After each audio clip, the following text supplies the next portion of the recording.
Bonjour à tous! Aujourd'hui, on va pas faire des recettes comme d'habitude, mais on va vous présenter la spécialité SES. D'ailleurs, c'est la première vidéo qu'on fait en se filmant, donc ça nous fait un peu bizarre. Donc on espère que ça sera bien. Voilà. Donc qu'est-ce que c'est les sciences économiques et sociales?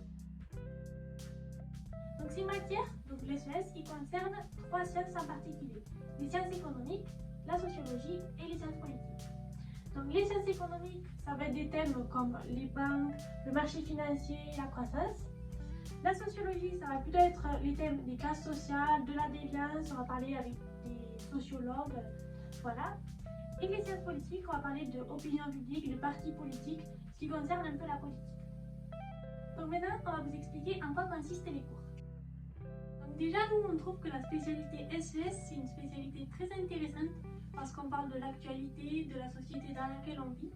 Et donc, durant les cours d'SES, vous aurez l'occasion de faire des exercices, d'étudier des textes, mais aussi de faire des débats. Nous, on va aussi faire une conférence où on va inviter des politiques et tout ça. Donc, c'est vraiment une spécialité où on peut faire plein de choses. Il faut savoir aussi parce que souvent, on se demande s'il y aura des maths. Il y a quelques calculs à faire, mais c'est vraiment des niveaux faciles. On fait des choses plus dures en tronc commun mathématique.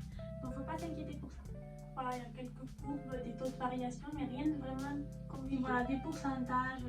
Mais même nous, on connaît des personnes qui ne sont pas très douées en maths dans notre classe et ils se débrouillent très bien.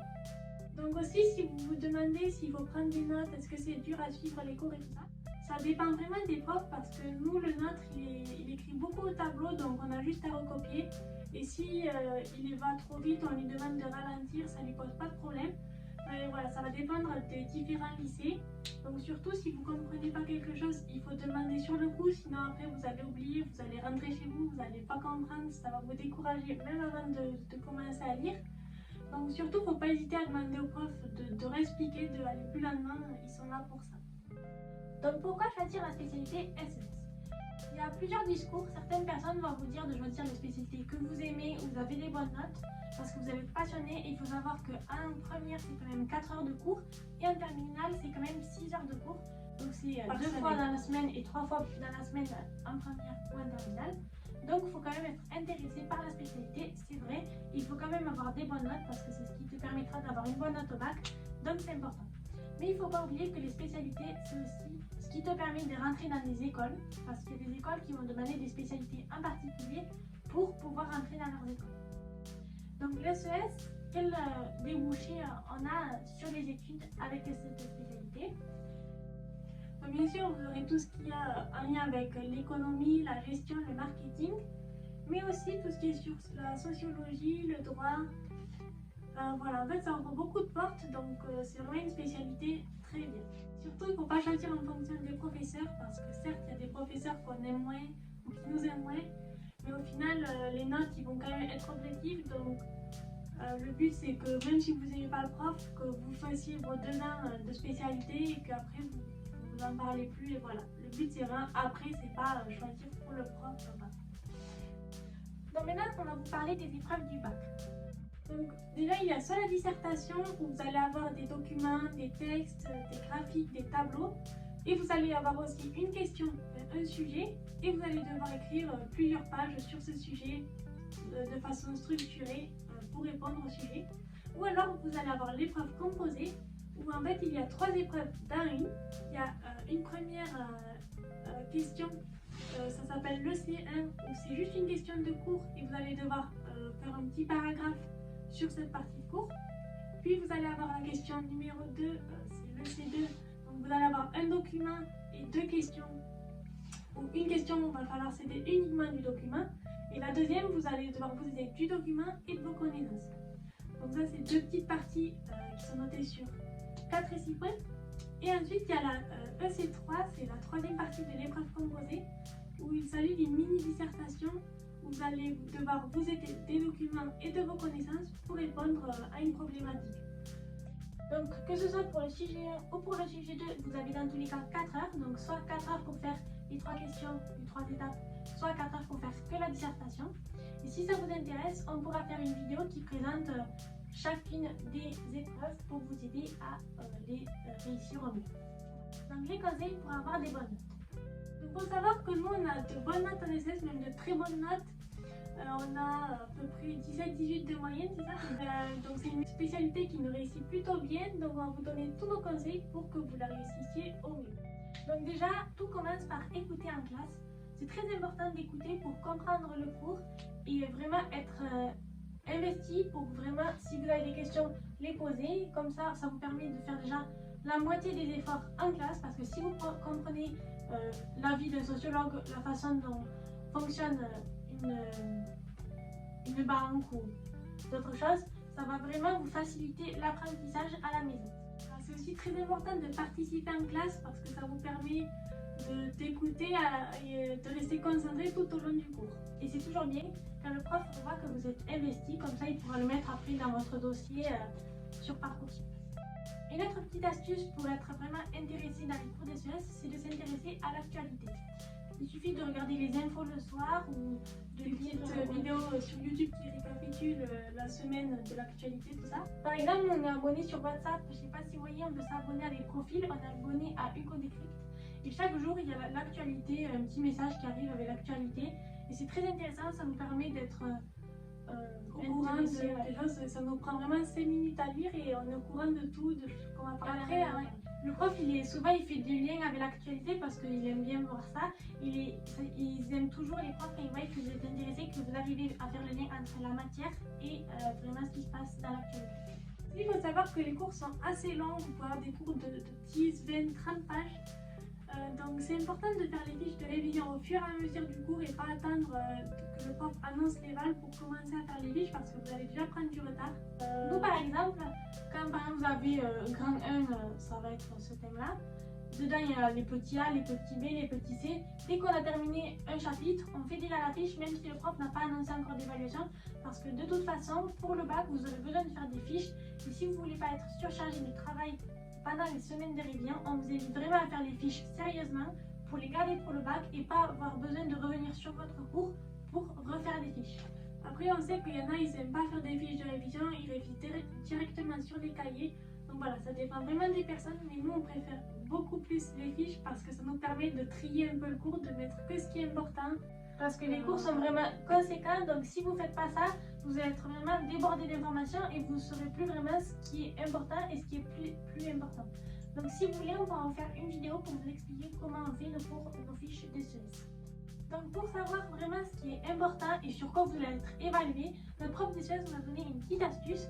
Il faut savoir qu'au début de votre manuel de SES, alors je pense que dans tous les lycées c'est pas forcément le même, mais il doit y avoir ça dans tous les manuels. Vous n'avez pas de manuel du tout. Mais au début, il y a une page, on va vous le montrer tout à l'heure, où il y a écrit tout le programme avec dans chaque chapitre des tirets pour savoir les items importants à connaître. Nous, notre manuel, c'est celui-là, c'est un Nathan. Et donc, on peut trouver ça à la page 9 et 10. Je ne sais pas si vous voyez, mais ici, en fait, vous avez par exemple, pour le thème 1, quelles sont les sources et les défis de la croissance économique. Et ici, vous avez chaque point. Et devant chaque point, vous avez les connaissances à avoir, les objectifs d'apprentissage. Et c'est sur ça que vous allez être évalué au bac. Par exemple, pour la croissance, il y a écrit comprendre le processus de croissance économique et les sources de la croissance, accumulation des facteurs et accroissement de la productivité globale des facteurs de production, etc. Donc c'est ça sur quoi vous allez être évalué. Voilà à quoi ça ressemble.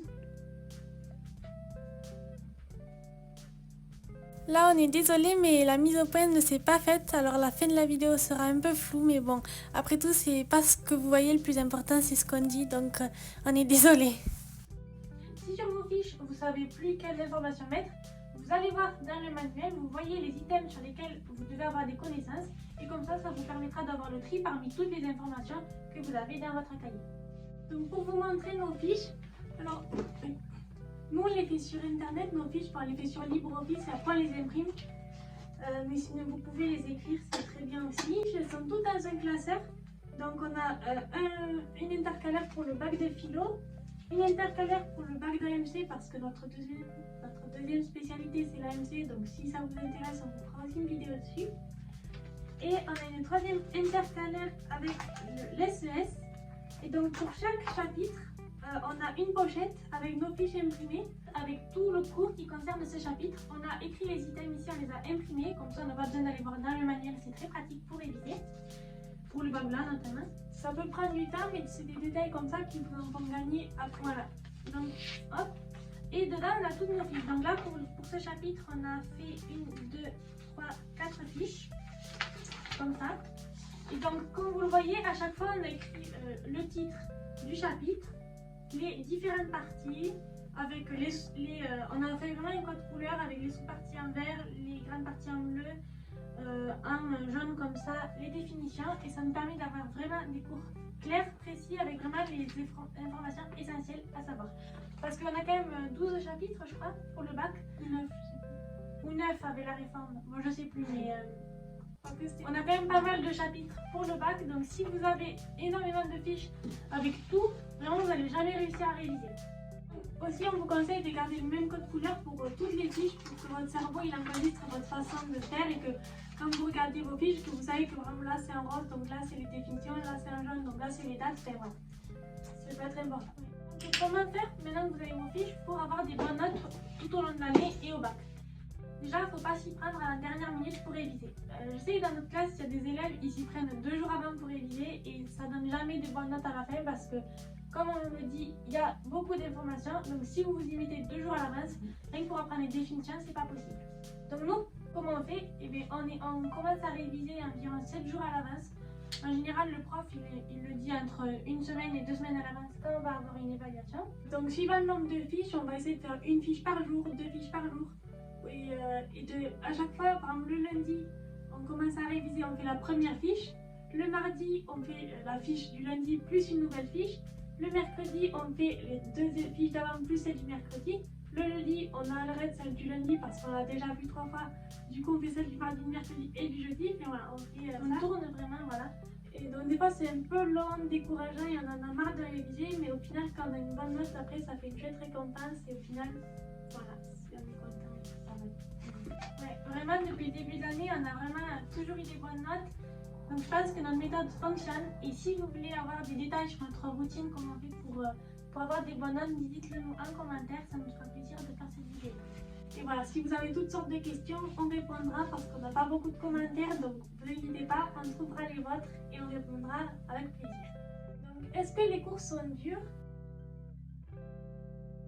Alors ils sont pas durs, mais c'est sûr que si on n'écoute pas en classe ou si on loupe plein de cours parce qu'on est malade ou parce qu'on est fatigué, on ne vient pas, ça peut être très dur de rattraper, de comprendre. Donc c'est sûr que si on n'écoute pas, qu'on n'est pas intéressé, c'est beaucoup plus compliqué que si on est investi, qu'on pose des questions. C'est vrai que ça reste une spécialité, donc c'est quand même un niveau plus élevé que les matières du tronc commun, mais c'est pas une matière comme les mathématiques où vraiment il y a des calculs avec des x et tout, à chaque fois on dit ça. Mais c'est vrai, c'est hyper dur pour nous les maths, alors que l'SES, c'est des choses claires, c'est du concret vraiment, c'est super intéressant. Enfin, même pour la vie de tous les jours, c'est très intéressant. Donc même si les cours sont durs, forcément tu es intéressé parce que ça concerne ta vie. Et au final, c'est que du plaisir. Il peut y avoir beaucoup de définitions, des chapitres à se retrouver avec 15-20 définitions. Donc des fois pour apprendre par cœur, nous on fait que du par cœur de la première ligne du cours au dernier et au final, bon voilà, c'est un peu long pour apprendre et un peu fastidieux, mais ça marche bien. Donc maintenant on va vous dire notre avis sur ce qu'on en passe parce que ça fait 2 ans qu'on fait cette matière, donc voilà, c'est tout. Donc comme on vous le disait déjà, on apprend des choses très intéressantes pour la vie en général qui vont nous servir même en tant que citoyen, donc ça c'est super. En plus, la spécialité c'est 3 matières en une spécialité, donc même si vous avez un petit faible pour l'économie ou pour la politique ou pour la sociologie, ça tourne, donc vous aurez toujours au moins une matière qui vous intéresse plus qu'une autre et ça fait du bien de changer, c'est assez diversifié. Voilà.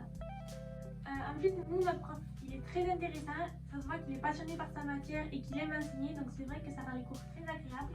Et moi, quand on va en SES, c'est vraiment une des seules matières où on y va avec plaisir. Et donc on peut terminer pour dire que si vous voulez vraiment avoir des bonnes notes dans cette spécialité, il faut travailler parce que c'est dur, mais que si vous vous donnez les moyens, vous pourrez facilement avoir des bonnes notes parce que une fois que tu as appris, ben, tu comprends et ça va tout seul dans les évaluations. Voilà, il faut juste trouver votre méthode de révision et pas s'y prendre au dernier moment. Pour conclure, oui, on vous conseille la spécialité, forcément, vu que nous on l'aime bien. Après, voilà, ça dépend des goûts, comme on dit. Mais après, c'est vrai que nous, dans notre classe, presque tous les élèves aiment cette spécialité, donc je pense que ça peut vous plaire à vous aussi. Et on rappelle bien aussi une dernière chose, c'est que les évaluations que vous allez avoir tout le long de l'année en SES ou dans vos spécialités n'ont pas d'impact pour le bac, parce qu'elles ne comptent pas pour le bac, elles vont juste compter pour votre bulletin, pour votre moyenne générale et pour Parcoursup. Donc c'est sûr, c'est pas juste. Mais que si votre objectif c'est d'avoir une mention au bac et que vous ratez toutes les évals d'SES le long de l'année, vous inquiétez pas, si vous cartonnez tout pour le bac, vous pourrez vous rattraper parce que ces notes ne comptent pas pour le bac. Voilà, c'est juste l'épreuve finale qui compte. Et donc c'est la seule épreuve, le bac, en plus du grand oral où vous devrez parler d'SES. Il n'y aura pas d'oral juste pour cette spécialité. Et voilà, on a terminé la vidéo. N'hésitez pas à poser des questions en commentaire, on y répondra parce que vraiment on n'est pas connu donc on n'a pas beaucoup de commentaires. Donc si vous en posez, comme on l'a dit tout à l'heure, on va y répondre. C'est sûr. Et il y en a aussi la spécialité AMC, donc anglais monde contemporain. Donc si vous êtes en seconde ou en première et que vous hésitez à choisir cette spécialité, on pourra vous donner plein d'informations dessus. Donc je crois qu'on a tout dit. On espère que cette première vidéo où on se montre vous aura plu, que ça va, c'était assez clair. Oui. Et merci de l'avoir regardé. Voilà. Et abonnez-vous pour plus de vidéos. Et voilà. N'hésitez pas à nous dire quel spé vous avez et si ça vous a aidé. Et on se dit à bientôt dans une prochaine vidéo. Bye!